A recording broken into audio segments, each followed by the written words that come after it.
анх тэмцээнд орохдоо нэгдүгээр шатнд ер нь төсөл бүтээлээ хийгээд яваад ирсэн байсан. Тийм болохоор бид нар хоёрдугаар шатнд бүтээлээ жоохон сайжруулъя гэж бодоод хийсэн. Тийм болохоор нэг хүндрэлтэй тал бол гараагүй.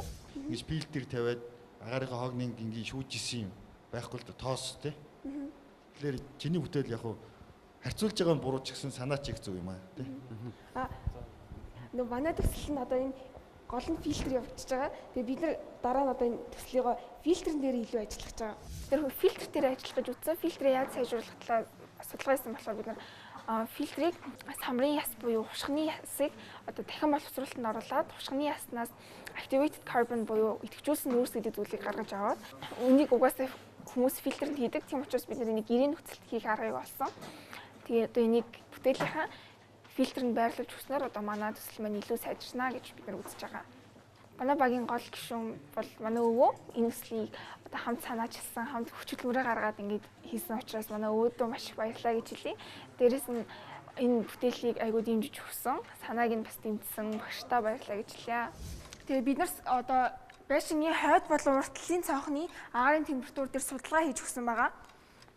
За 2016 оны 4 сарын 21-ний байдлаар одоо энэ ногоон уртлын цонхны агаарын температур цэнхэр нь болохоор хойд цонхны агаарын температур байгаа.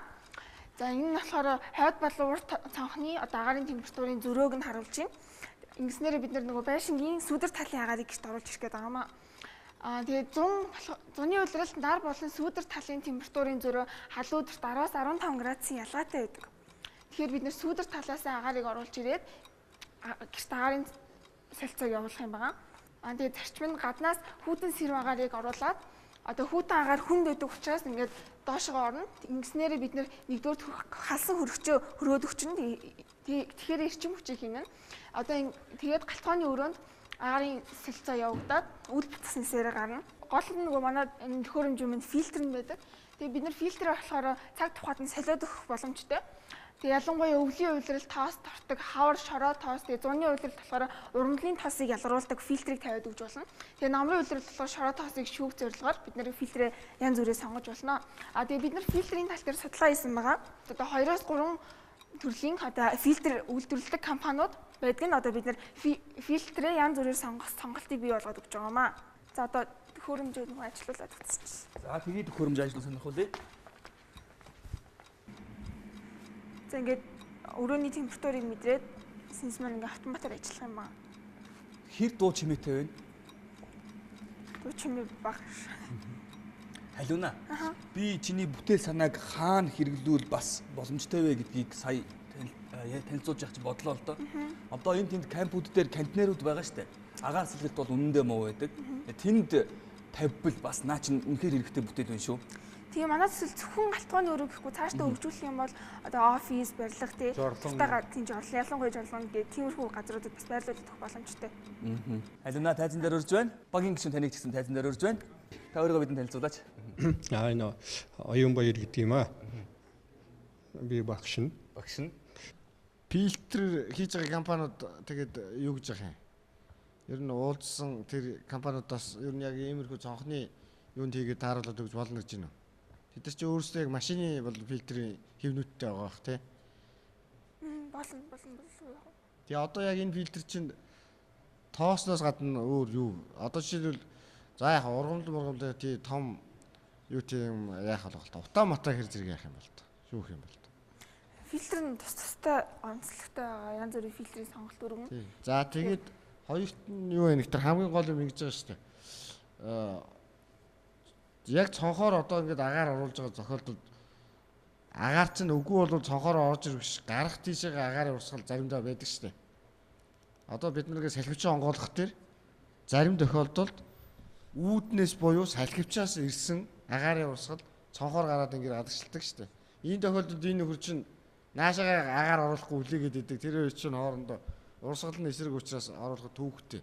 Тэгэхээр тэрийг мэдэржил хийхгүй бол нэг нь гарах гэдэг нэг нь оруулах гэдэг яг тийм тохиолдол гардаг. Яг энэ фильтртэй байхдаа бол бас эсрэг үүсэлтэй байна. Харин тий. Тэгээ тэр нэг салхивчаа ингээд тэр бариулаас нь бариад ингээд онгойлгол чихтэй зэрэг. Юун дээр одоо салхивчныхаа юун дээр байлах юм биш үү? салхивчны яг энэ шилийг аваад Шилэн дээр л барих юм тийм, шүү дээ. шилний оронд ингээд За байж. тийм. Тэгэхээр харин энэ жин салхивч чинь одоо цаашаа юм өргөн байгаа учраас шүү дээ. Онгоох наа чинь тулна шүү дээ. Одоо салхивч чинь ингээд ийм салхивч үлээ. Салхивчны цаана ийм байгаа шүү дээ. Ингээ онгоохт одоо энэний өргөн нь яг яаж бодож байсан? Цаана ойлгох юм уу наа? Ямар ч юмд тулахгүй. Ерөөсө бүрэн онгой чинь. Би бол тулна гэж бодож байна. Энэгөө видео дээр Одоо ингээд манайх шиг жижигхэн салхивчин дээр бол яг юм өргөн болов цаашаа. Одоо шил наашаа онгоо шүү дээ. Би бол тэр яаж нэгтэр ихэнх ийм вакуум зогч нэг ойролцоогоор нэг 7-8 сая өдрийн зузаан бийж байгаа шүү дээ. тийм юм хийж болно. Шүүгч Батуйг Жишээлбэл өвлөө үлрэл яг нэг утаатай үед гэрийнхээ агаарыг сэлгэжимээр байдаг байхгүй юу. Тэгэхээр Улаанбаатарт яадаг вэ гэхээр нэг өдөр нэг 12-оос 3-ын хооронд ч юм уу нэг хэсэг мөнгөнхөө хугацаанд л утаа гайгүй сайрандсан тий айлууд их гал төлдөг ч юм уу тэр үед л байдаг л да. Харамсалтай нь яг тэр үеэр нь би гэртээ байж ерөөсөө чаддгүй. Ихэнх хүмүүс л тийм байдаг баг. Тэгэхээр хэрвээ түрүүн цог жавхлан шүүгч бас хэлээлээ л да. Зүгээр нөгөө тал нь гаргадаг нэг сенс зөвхөн нэг тал руугаа агаараа одоо дотор орж ирсэн агаараа гаргацдаг тий. Нэг нь шүүгээд оруулаад ирдэг. Тэгээ иймэрхүү шийдэл байх юм бол би бол дуртай хоёр цонхон дээр аваад тавьчих гал юм л да. Тэгэхээр гоё болж ийн өшөө яг хөө хийцийн нарийнс гад эвтэйхэн ихэнх стандарт цонхнуудад таардаг хийчих юм бол их хэрэгтэй бүтээл байна. Зүгээр өрөөний дотоод температурыг мэдрэхээсээ илүү тэр тохиолдолд бол надад нөгөө таймертай буюу те цагаа хэмжээд тэр цагт тодорхой хугацаанд ажиллаад өөрөө унтарчдаг байвал болоо байхгүй. Заавал утаа шүүгээд тэр нэг тийм чухал биш. Өвлийн улиралд бол хүндрээ явчих штэ. Утаа шүүнэхээр өшөө их ачаатай болно те хэцүү болно штэ. Би ерөнхийдөө Батуйгтай санал нэг байна л да. Хэрвээ ялангуяа яг өвөл бол энэний хэрэгцээ маш их байгаа даа байхгүй тий. Энд тэгээ одоо нөгөө өвөл гараад идэг нөгөө PM 2.5 PM 10 билүү тий. Тэгээ тэднийг нь одоо хэр зэрэг шүүд юм баа тийм тест хийж үзсэн үү тий.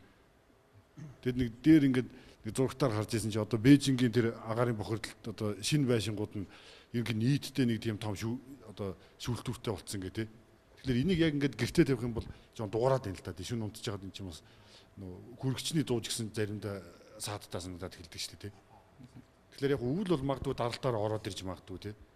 Тэгэхээр одоо ерөнхийдөө байшинд одоо тэр агааржуулалтын системд нь энийг иймэрхүү тийм шүүлтүүрний юм хэрэгжилж болох нь үгүй тий. Тэгвэл арай нэг жоохон нам гүм тэгээд бас маасаар нь шүүчих болохоор арай үн өртгөөд өнтөрж байхад хэрэглэгч гараад ирж магадгүй гэж бодогдчих л да. Бол нэг хэрэгцээтэй сайн бүтээл болж л гэж бодож байна. Энэ танилцуулга бол хавар намар 100-ны нөхцөл дагаар сэлэх асуудал гэж. Тэгээд манай шүүгч нар өвлийн асуудал энийг ашиглах талаар яриад байна. Тэр өвөл энэ маань ингээд нэг одоо энэ 15 см өргөнтэй дугуй хэмжээтэй нөхөө шүү дээ сенс те. Энийгөө чинь өөрөө дулаан алдагдал алдсан шүү дээ. Өвөл гаднаас хүүтэн салхи хүлээх ч юм. Энэ трийг яа тооцож яасан юм бол? өвөлд бол ирээгүй шүү дээ тий. Гэхдээ өвөл энийг өвөл авчдаг байх юм. Аяарсан уу тий. Өвөл байх юм бол Тий. Их хүйтэн үед нь болохоор зэрэг гадна талын тэр доод талын нүхийг бол ингээд өвлчдөг тэнд нэг таглаа хийсэн байсан. Тэгэхээр дотгошоо өнөө нэг агаар нөгөө хүйтэн агаар нэвтрэхгүй ийм юм байгаа юм. Одоо тэрийг бол авчихсан юм байгаа юм. Зүгээр ард талдаа тэрийг таглах нэг юм байх хэрэгтэй юм байна тий. Тий. Тэгэхээр би бол тэр өвөл энийг байна гэж байгаа бол бас тэр дулаалгын дулаан алдахгүй тал дээр бас бодолцох хэрэгтэй юм болов. Зүгээр 100-ны хэрэглээнд бол болж байна. Өвөл гэх юм бол эн чинь энэ хэмжээний дулааныгаа бид нар алдсан шүү дээ, тийм ээ. Тэгин. Энэ нүхний хэмжээгээр. Эсвэл бол өвөл энэ битүү байх юм уу? Битүү байхаар бол аваад өөр вакуум цонхоо орчдөг байх. Тэр чинь нэг салхивчаангийн онгойлгоол доод талаас нь бид нар ингээд нэг хийгээд тогтоогод байсан юм байна. За та бүхэн өөрсдийн бүтээл гэж авж байгаа зүйлийн онцлог давуу тал гэж юуг онцлох вэ? Ер нь бол энэ чиглэлийн хийцүүд өөрсдөө ч хийсэн байд одоо энэ жижиг цайны газруудын агааржуулалтын систем энэ чинь энэсээ бүр нарийн тооцоотой хийцсэн байна шүү дээ. Агаар сэлгэлтийн энэ чинь өөрөө бүр судалгаа тооцоон дээр хийгдэх юм байж байгаа шүү дээ. Хэдийн метр кубын агаараа солилт хийх вэ энэ төр гэд. Тэрнтэй харьцуулаад одоо тэр агааржуулалтын систем эдэртэй харьцуул энэ бүтээлийнхаа давуу онцлог талыг тодорхойлгол та бүхэн өөрсдөө юу гэж тодорхойлох вэ? Энэ дээр нэг фильтр тавиад нэг юу тавьчихсан байгаа юм. Тэр нэг термостат тавьчихсан. Тэр төрүүчийн одоо тэнд бас шүүгч ярьсан да. Нэг цагийн одоо ирлээ ингээд тэр нэг таймер энэ төр тавьчих юм бол 555 энтертэй. Ер нь бол 50-аар болчихсон юм уу тий? Гол нь болохтой зэрэг нэг фильтр тавьсан. Фильтрээ болохоор тэр нэг хэрэгцээндээ тохируулаад тэр нэг шүүлтийн тэр нэг нектралт нүхийг нь бол ингээд тохируулчих ийм боломж одоо байгаа юм бол удаа гэд бас ингээд тооцож байгаа юм. Ингээд явж үдсэндээ тэр нэг ихэвчлэн нэг цайны газрууд болох тэ зэрэг дотор талд байж байгаа тэр нэг хоолны уурыг бол гаргадаг талдаа их агаар нь болох тэ зэрэг зүгээр салхивчаар ч юм уу ингээд үүдээр ингээд ордог тийм юмнууд байгаад байсан.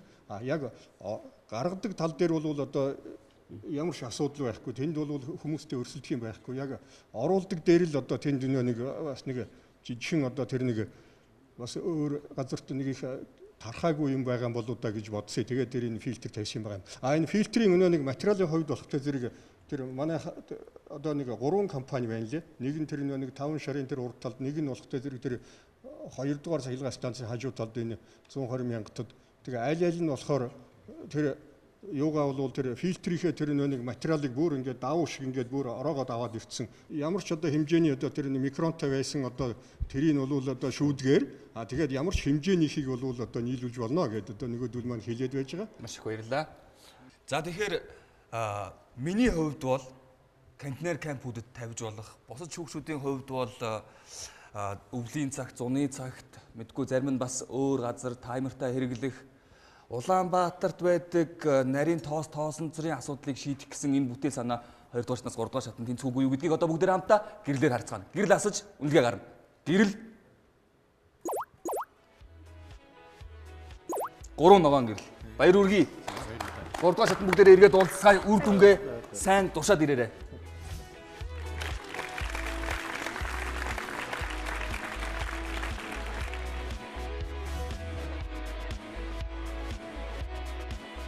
Ямар ч төслөө сайжруулсан, судалгаануудаа ярьсан. Тэгээд одоо гол онцлогуд нь маш их ярьж өгсөн. Тэгээд тэнцлээ. 3 ногоо гэрлэр тэнцсэн аваад ирлээ. Асуулт бол олон байсан. Бас ч гэж одоо их айхтар асуултууд бас байсан. Бид нар болохоор энэ зөвхөн галтгоонд бол энэ нэг шийдсэн одоо байгаад байсан чинь тэр одоо том өрөөнд одоо тэр нэг унтлагын өрөөнд тэр гэдгээр бол одоо вариант гаргаа. Тэр нэг чимээг нь бол өшөө баг болгох арга хэмжээ ав. Энэ тэр хэмжлэнгээр бол их үнэтэй одоо тэр санаанууд өгсөн одоо шүүгч нар. Төслөө сайжруулад амьдрал дээр хэрэгжүүлнэ. Бас хүмүүсийн бас амьдралыг одоо хэлбэрчилж өгнө.